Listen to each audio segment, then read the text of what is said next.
Thank you, Mr. Gender Evaluator. And thank you for the team to introduce your roles. Now we are going to move towards our prepared speeches. Our first speaker, she is Carol Ritter, and title of her speech is "And Death Shall Have No Dominion." Her speech is 5 to 7 minutes, and she is on level 5. And she is going to speak about the Halloween. The introduction of her speech is Halloween is coming up. Some folks are looking to see if space travelers can be preserved in a time capsule so that they can better survive the long trip. They are looking to try cryogenic preservation, and I thought a good time to discuss death and cryogenic preservation. Now I'm going to hand over the mic to Miss Carol Ritter, our speaker number 1. Thank you very much, Madam Toastmaster. This is the article that I got from my newspaper. It says, "Scientists' Eye, How to Hibernate in Space." And when you read the article, they are using cryogenic preservation. I would like to share my screen now. This would be it. Share. And let's see, we go to the slideshow, right? Is that how we do that? That's good. Yes. Go to the, yes, from the beginning. All right. Well, "And death shall have no dominion." And death shall have no dominion, as you see down here. It's from St. Paul's epistle to the Romans. That means that death has been overcome. The next slide. Okay, let's see here. This is from the Houston Chronicle, 11/8/2016. Dilbert, he says, "I couldn't find any evidence that I have a soul. So I built an artificial one and put it in a drone. When my physical body dies, the drone will upload my memories and personality to the cloud to live forever." And the woman says, "Your soul will be trapped in a server." He says, "No, I wrapped it in a virus so I can travel." All right, let's see. The death process. When you die, there's a certain process that occurs. There's cellular death, which is metabolic death, which means your organs and your cells quit living. There's brain death, which is hypoxic ischemia, meaning your brain is deprived of oxygen. Then there's the cessation of the body functions, blood flowing, and there you quit breathing. Then putrefaction sets in, which means your body starts to rot, and then you return to dust. That is something that's in the future of every person, every living thing on the earth. Now, we can cheat death, and we do when we use breathing tubes. When we stop our hearts during surgery for bypass surgery. Using defibrillation can cheat death. CPR. And chilling the body 10 degrees, a drop 10 degree F, which reduces metabolic demand 50%. You may have read of people who sometimes fall into an icy lake and are underwater for 40 minutes, but can be brought back up and revived. That's because of the chilling. Now, cryogenics and cryogenic preservation is a way to do exactly that for a body. And the scientists then are looking to see if there is a way to put somebody in that cryogenic preservation state so that they can travel long distances over a long space and time and arrive just as young as they left. The process of bringing an organic entity to a frozen state in order to preserve a biological function is cryogenics. Vitrification, or turning into glass, is what you actually get when you cryopreserve somebody. They're put into liquid nitrogen, and currently we preserve embryos, red blood cells, stem cells, and sperm in cryogenic preservation. These two companies are very active in working with that. Alcor in Scottsdale, Arizona has 147 people stored in Dewar flasks at minus 321 degrees Fahrenheit. And they have 1,000 people signed up to get themselves preserved at the point of death. 21st century medicine has turned a rabbit kidney into a vitrification and has brought it back to functionality. That's the amazing thing to me. And vitrification, you can smack it with a hammer and it shatters like glass. Now, they've also tried a rabbit brain, and I don't know how that worked out. And the pig brain is next. The process of cryogenic preservation. Let's see. The process is the body is first cooled until it's just above freezing, cooled with nitrogen vapor to 110 degrees C, and then the cooled body and the container it's in is moved to a Dewar flask where the body will be cooled to the vitrification temperature. It is best to begin at the point of death. The pump bypasses and pumps cryogenic protectant into the circulatory system, and that's where it gets kind of spooktacular. It's a spooktacular process. They use trepanation tools which drill into the brain to make sure that the brain shrinks very quickly so that brain activity can be preserved for future use. The body is placed in liquid nitrogen in a POD or a pod and slowly cooled to 110 degrees minus C and will be maintained in the pod for 15 days. And at minus 184 degrees F, they are an ice-free, vitrified individual. Now, living tissue is mostly made of water. Water is part of the solution with other molecules in living cells. You can see the water here. When tissue is cooled below freezing, water molecules gather and ice crystals begin to grow. When it becomes very cold, ice squeezes the other molecules into configurations, and the ice coalesces in the middle in harmful concentrations. On a cellular scale, ice first forms outside the cells.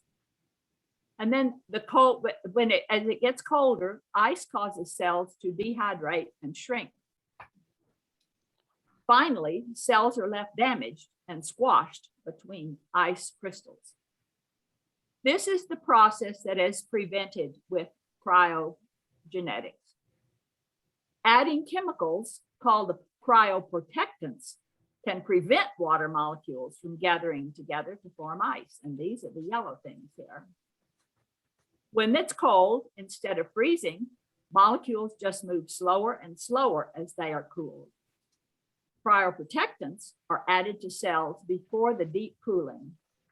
There is no damage to the cells during the cooling because no ice is formed. And finally, cells are vitrified and biological time is stopped. Finally, at temperatures below 100 degrees C, molecules become locked in place and a solid is formed. Water that becomes solid without freezing is said to be vitrified. This is a picture of frozen tissue, and this is a picture of vitrified tissue. Because no ice is formed, vitrification can solidify tissue without structural damage. These are some of the organizations that are working on cryogenic preservation. Brain preservation for small mammals. This is a wonderful YouTube video if you're interested in it. The most recent patient of Alcor YouTube. The places where they are storing these people that have been cryogenetically preserved are just amazing. Ladies and gentlemen, this concludes my spooktacular presentation on death having no dominion. Thank you. Thank you, Carol. Thank you so much. Talking about the deck is giving me the feeling of spooktacular. Yeah. Thank you so much. Oh, I need to stop sharing. Stop sharing there. Okay, now, Okay. 1 minute is up. Thank you, Mr. Timer. Okay, our next speaker, speaker number 2 is Jorge Alba. And the introduction of his speech is, as part of the leadership development pathways, Jorge Alba is completing level 4, leading your team, using one of his most cherished activities, which is training a group of runners to run a marathon. During his 7 minutes speech, he will present planning strategies that are applicable to lead a team to complete project, big or small, important or mundane. Choosing to run a marathon is a goal that will force you to get out of your comfort zone. Deciding to lead a team of marathoners to prepare for a marathon is definitely getting you to the next level in leadership. You will have to pass the fear zone, the learning zone, and land in the growth zone. Jorge will show you how 26 weeks of preparation and training will make a group of acquaintances develop a friendship for life. Jorge Alba, the floor is yours. Thank you very much, Mrs. Toastmasters. Before I start, who will be my timer? I would time you. Okay, perfect. That would be great. All right, so with this, let me please share my screen. Do you mind? Can you see my screen now? Yes. All right, perfect. And I just need to see my timer. Where is my timer? I lost my timer. All right, there you go. No, cannot see you, Abby. I don't know what happened. Can you see me now? I just missed. For some reason, you are not showing my screen. Oh no, I can see you now. Okay, perfect. All right. So in order to achieve any meaningful goal, we need to leave our comfort zone, and we have to jump heads on the fear zone, or the spectacular zone. We have to forget everything about any excuses, any opinion of anybody that is telling us that we cannot do this or we cannot do that. And we have to build our confidence and hopefully end up in the learning zone, where we will learn how to deal with challenges. We acquire new skills. We extend our comfort zone to finish in the growth zone, where when we find purpose, we decide to live our dreams and goals. We set new spooky goals and we conquer our objectives. So many of you know that I have been running marathons for more than 20 years. And back then, when I was younger and smaller, I was able to run marathons in 4.5 hours or even less. My best marathon time actually was 4 hours and 7 minutes. And you will learn why that's important in my presentation. However, as I grew older, I got slower. And I found out that running a marathon in 4 hours was almost impossible for me. It took me out anywhere now from 5 to 6 hours. Ooh. There are many marathons in the world that are very famous. You have heard of the New York Marathon, the Chicago, the London, the Berlin Marathon. However, the oldest marathon in the United States is the Boston Marathon, that this year was actually celebrating the 125th anniversary.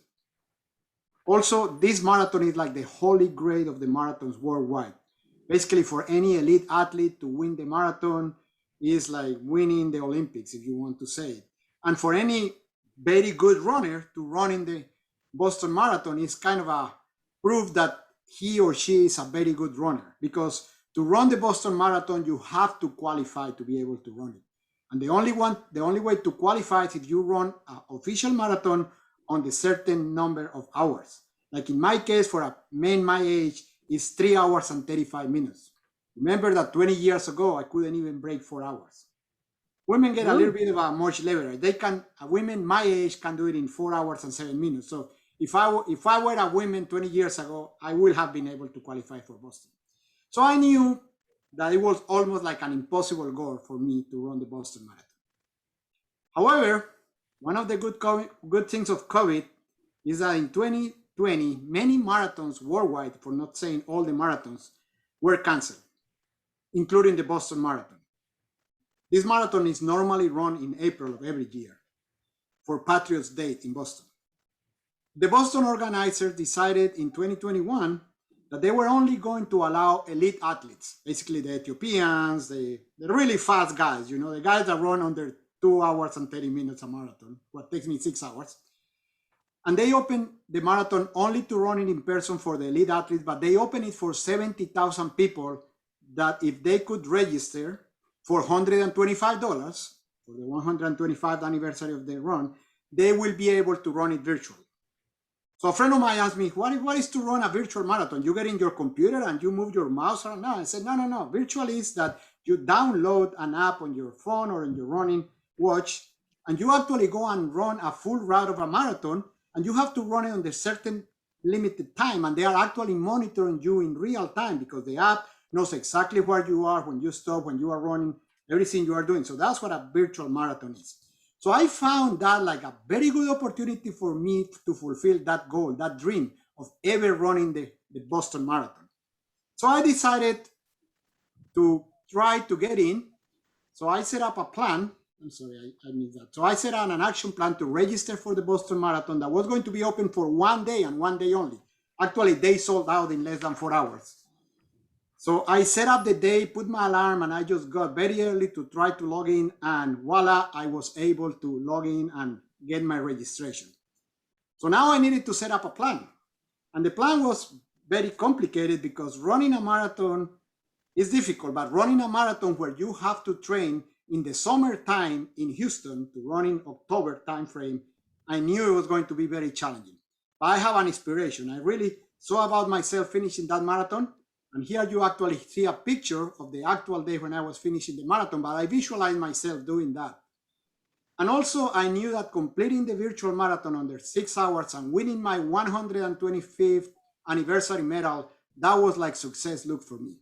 So I set up a plan, and my plan was a short term that included in March how to prepare for that. I have to determine a training program, a very detailed program, and here is for the 27 weeks that I had for training, week by week, starting time, how many miles I was going to be doing, when I was going to be doing, what type of training and everything. I went into a very detailed plan to be able to do it.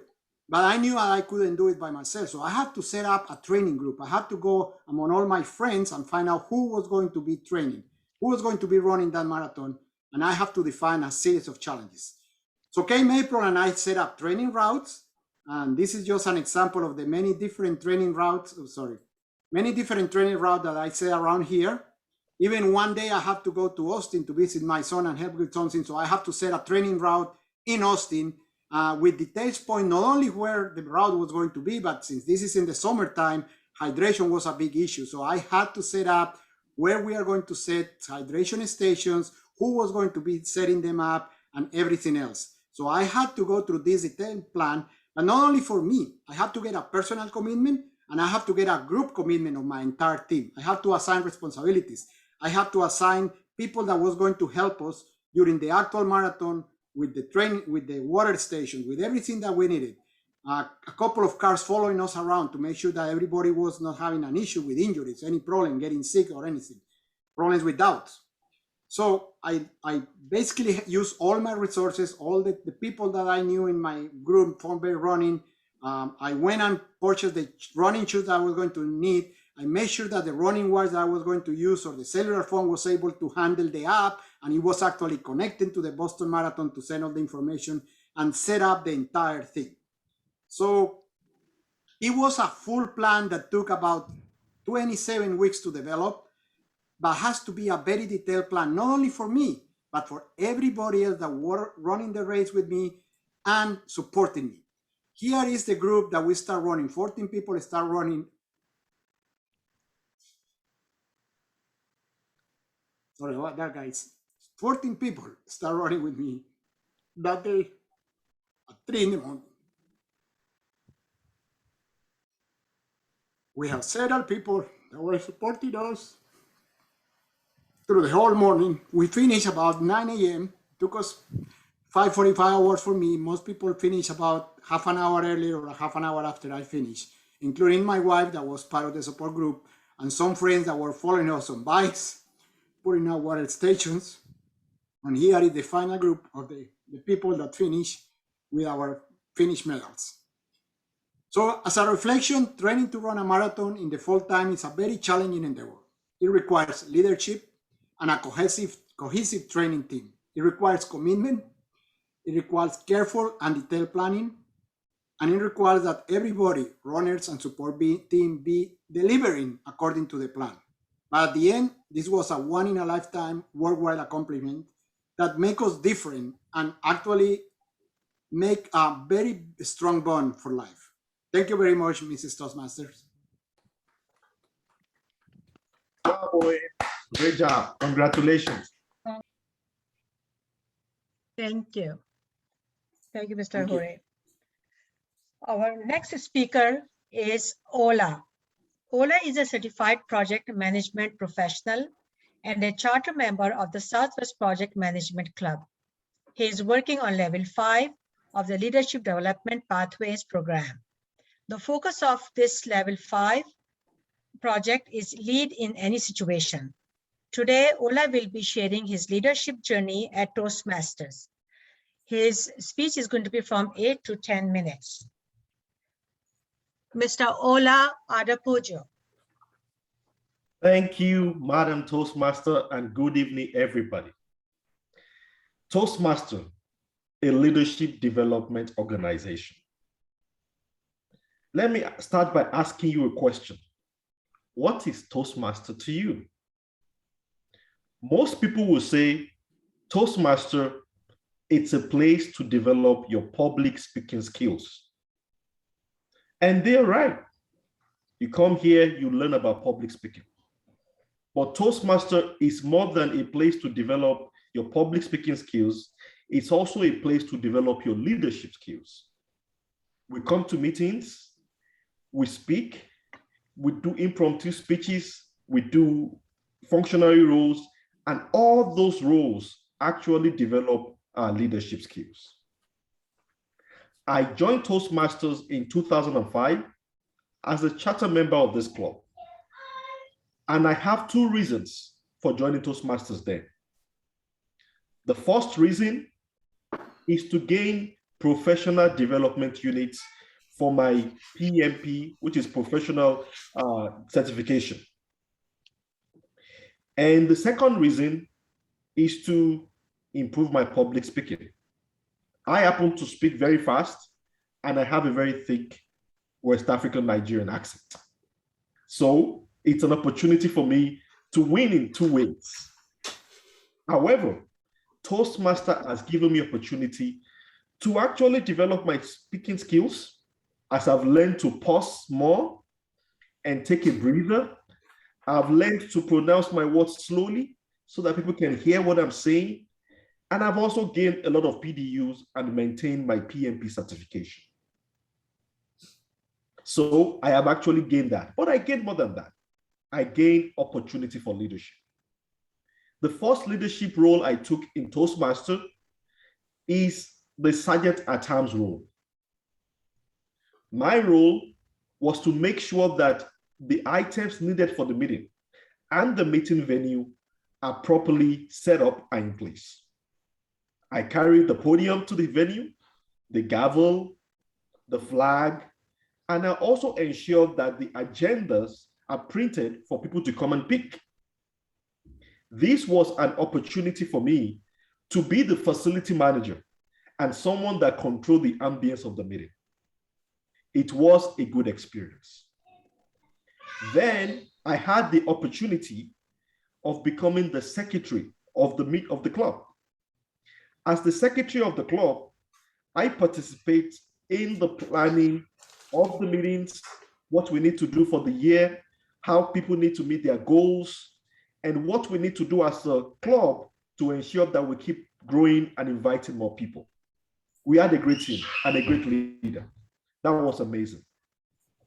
One of the highlights of that role is the opportunity to send meeting highlights after our meeting to club members. It helped me to develop an active listening skills because I have to take notes during our meetings and find a way to send it to everybody so that we can relive the meeting and relearn some of the great points that we got during the meeting. It was a great experience. The last leadership role I took in the club was the Vice President of Education. And as the Vice President of Education, my role is to ensure that the educational goals of our club is met. It allowed me to talk to multiple people, to encourage them on their pathway path, to ensure that they continue developing their goals. I was also challenged by the president at that time, Avi, that we can actually make videos of introduction to tell people about our club. So we did introduction videos on YouTube that we can send to our club members. We also did a session with some of our citizens about evaluation. That was a masterpiece, and I want to encourage members to go and visit it. So these were leadership opportunities that was presented to me at Toastmasters. In retrospect, there were 3 things that I learned as a leader in Toastmasters. The first one is about time management. I have a young family with a 3-year-old, a 9-year-old, and 11-year-old, and they are a handful. So when I come back from work, I have another work waiting for me. And on top of that, I want to develop my public speaking skills. So I have to juggle things around. I have to know how to make things work. And sometimes the balls drop and I miss doing one thing or the other. But I have to extend grace to myself even when I drop the ball. And I want to encourage everybody to do that. So one of the things I learned is time management. Whenever I have a speech, how do I choose the topic? How do I prepare? How do I plan to ensure that I can improve my public speaking skills while delivering the speech? So that is one of the things I learned. And when I took on those leadership roles, that also came into focus. How do I ensure that I deliver as a member of the executive board? So it was a lot of work, but I learned time management, which I keep with me and is helping me in my leadership journey. The second thing is prioritization. I have to prioritize my personal development. There are many mundane things and things you have to do that could clog your daily activity that you don't have time to develop yourself. But you have to be intentional in your personal development, just as you are intentional in delivering your goals at work. So I learned to prioritize what is important to me, and that is one of the things I learned in Toastmasters. The last thing I want to mention is feedback. Toastmaster has given me opportunity to receive multiple constructive feedbacks. In fact, there was a 360 feedback, and I want to appreciate some of the club members that have provided me those feedbacks. One of the feedback I got early on is, Ola, speak slowly. We can't hear you. You're rushing everything. And now I'm still working on it, but now I can speak slowly during my speeches. And once in a while, I still go on a race and someone will evaluate me and tell me, you can just slow down and we can pick what you are saying. Another one is take a breather. You don't have to use so much filler words. Breathe after every sentence. Take a 3-second pause. And I've been trying to do that after my sentences, I take a 1 to 3 second pause to breathe and to ensure that people are taking in what I am saying. So feedback is very important. And the last feedback, which I got, is I need to be an active listener and be patient. Make sure that I listen to what people want and not jump into conclusions. I have the tendency to think that I've heard what people are saying and react to that. So that has been some great gifts I've gotten from Toastmasters. My Toastmasters journey is still ongoing. I am still going to learn more as a leader and as a public speaker. And I want to thank every one of you for being part of my journey. I came here for PDUs and to improve my public speaking, but I've gained more with the team. Thank you, everybody. Over to you, Mr. Toastmaster. The next stage of our meeting, that is the impromptu speaking. So I'm going to invite our table topic master, Mr. Akin Oni.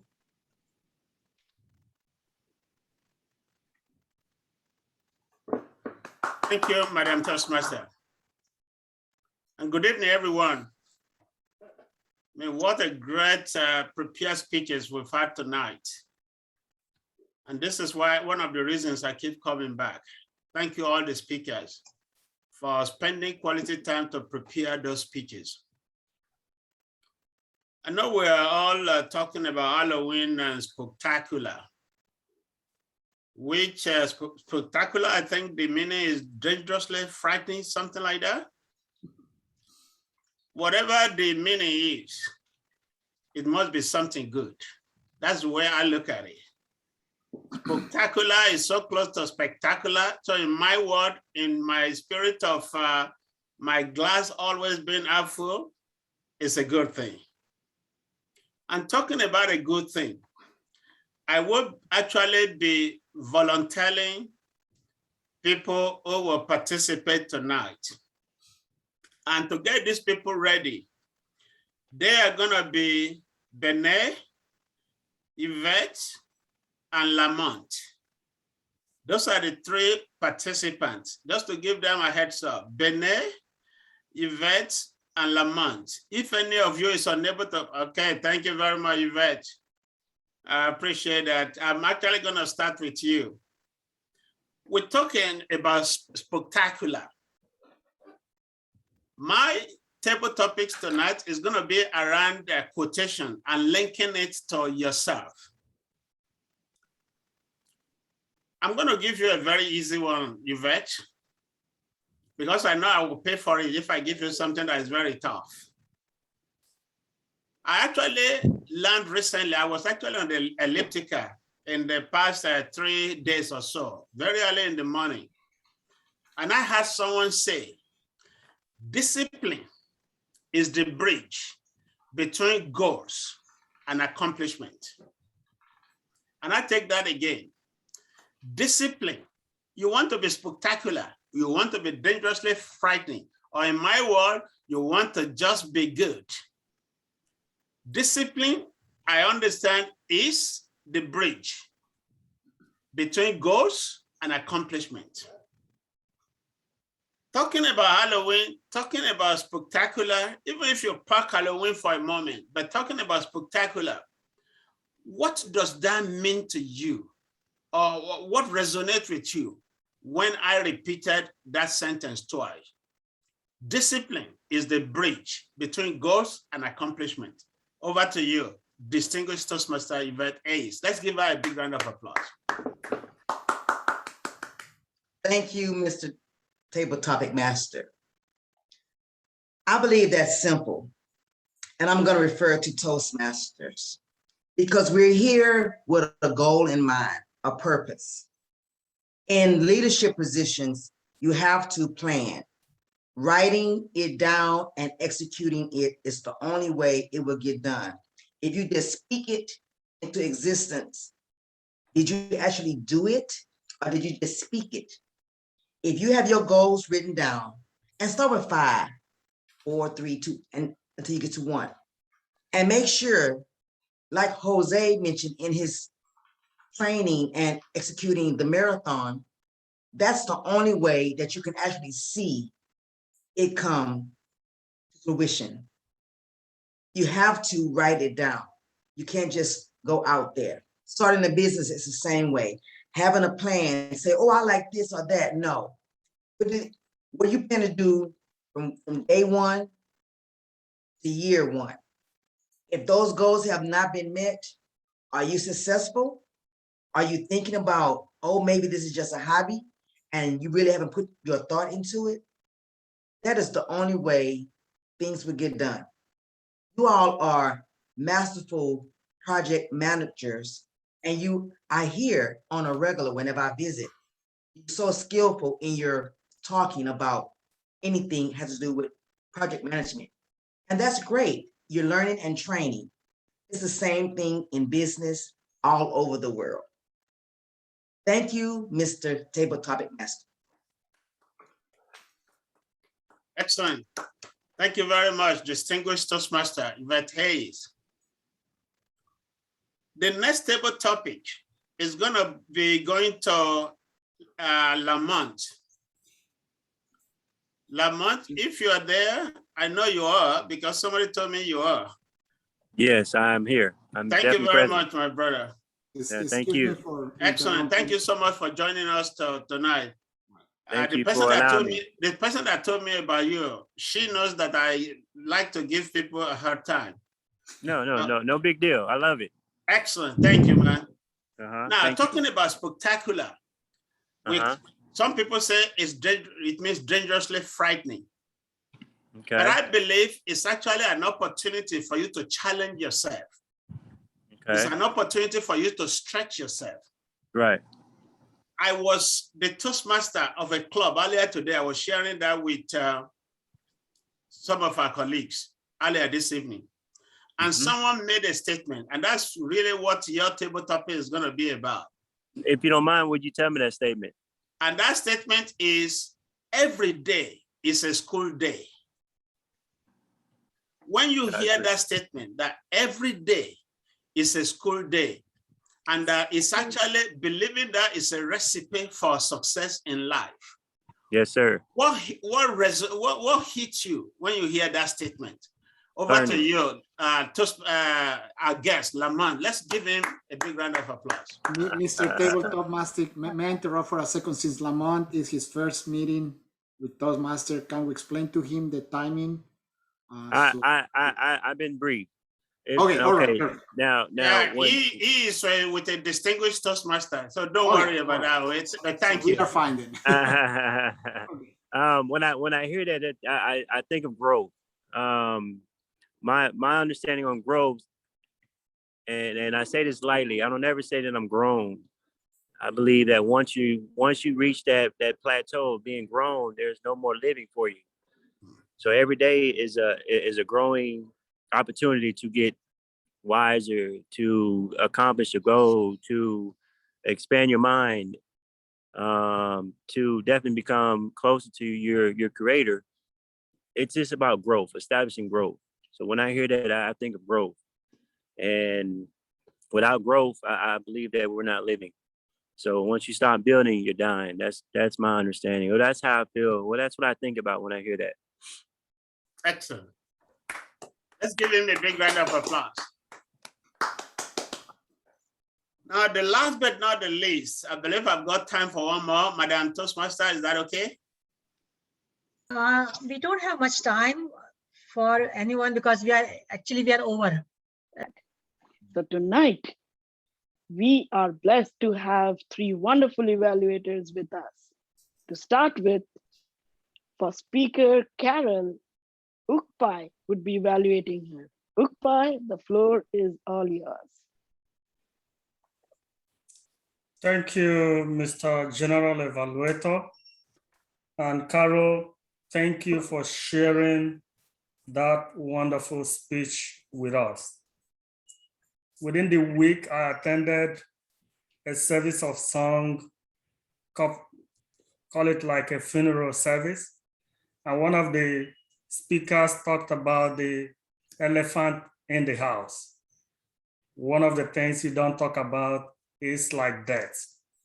But tonight, you have given us the other side of it. And I believe the title of your speech kept everybody wondering, what are we going to hear? And it helped me to travel with you on every step of the journey of your speech. You got the audience. You got everyone's attention. And that is great for every speaker who is speaking to people.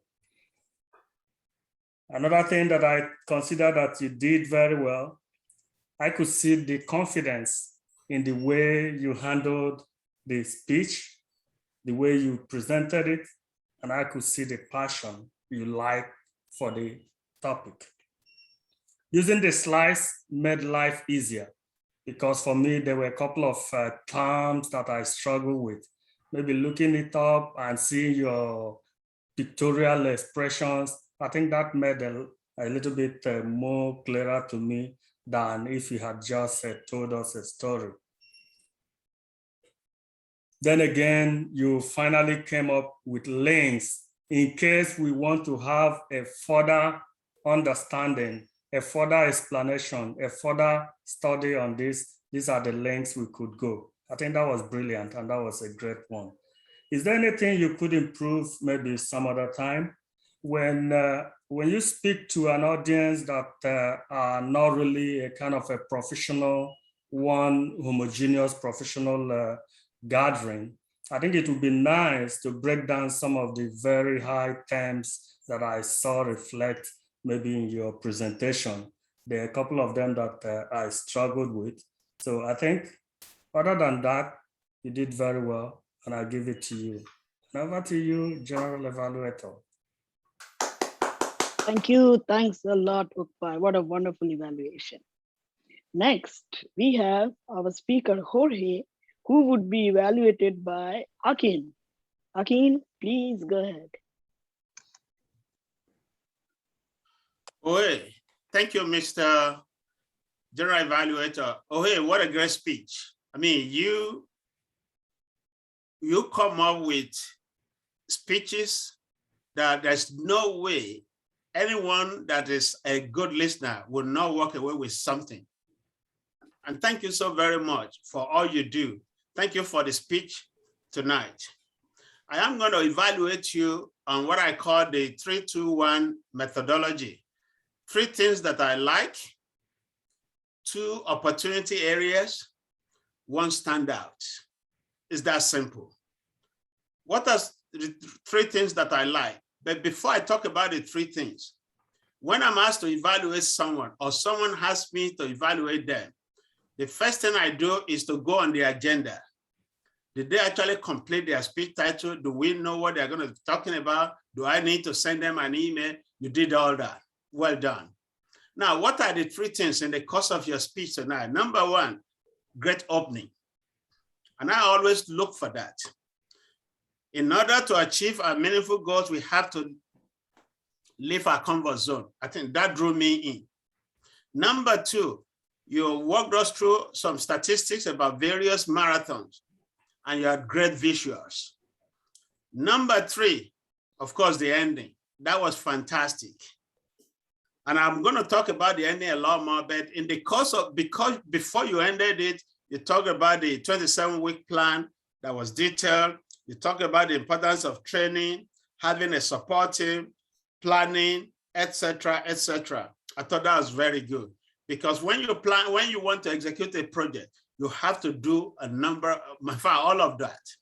You have to make sure that your team they know what they're supposed to be doing, and if they don't train them, you have to have support team, whether it's admin, whether it's safety, whatever support team that you need. And then, of course, you have to plan.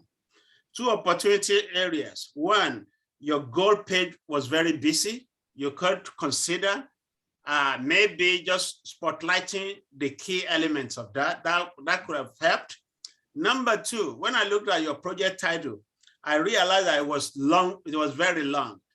Your speech could have come up with a more catchy title for me. So just consider that. Maybe it's the mechanics of a successful marathon, or maybe planning marathon for success. The shorter, the better, but make it catchy, but well done. 1 standout for me, like I was saying earlier, is the ending. You said, and I read, it's a once in a lifetime and worthwhile accomplishment for every team member. There's no one that I know that would not want to do something that is worthwhile. And like I said earlier, discipline is the bridge between goals and accomplishment. And you discipline yourself. That's why you are able to achieve what you achieved. Well done, Oe. Another great delivery. Thank you, Akin. Wonderful evaluation. Our next evaluator is Susan, who would be evaluating Ola. Susan, all yours. Thank you, Mr. January Evaluator. Ola, it's a privilege to evaluate you. I know that the word that I would describe you would be consistent. You are very consistent in everything that you do. And the method that I will be using to evaluate Ola is called freestyle, because I can evaluate him as a friend over a cup of tea. Ola, when you are talking about how your past in the Toastmaster and what you have achieved and what your goal was, it really brought back a lot of memory, because I've seen you on stage many, many times, and I've seen your improvement, and it was outstanding. Because if I compare what I've seen a few years back when I first saw you to today, what you have accomplished, it is night and day difference. And you brought back a lot of wonderful memory that I have for you as a Toastmaster and also as a friend. You said you have gained opportunity as a leadership, no doubt, because I've also experienced you as a VPE, and you have done your job really well, because you have encouraged me to not only continue my speeches, you've also helped me to not give up, to continue to push on for my goal. And you have accomplished that as a leader, and I really appreciate that. I also love the fact that you self-evaluate yourself so well, because you're saying, I go home, I have two jobs, I have a home job, and I have my regular job, and then I have to also perform. And that's actually ring the bell, because you just say things that it happens to all of us too. And it really, I really agreed with what you're saying. Now, my strength happened to be pronunciation.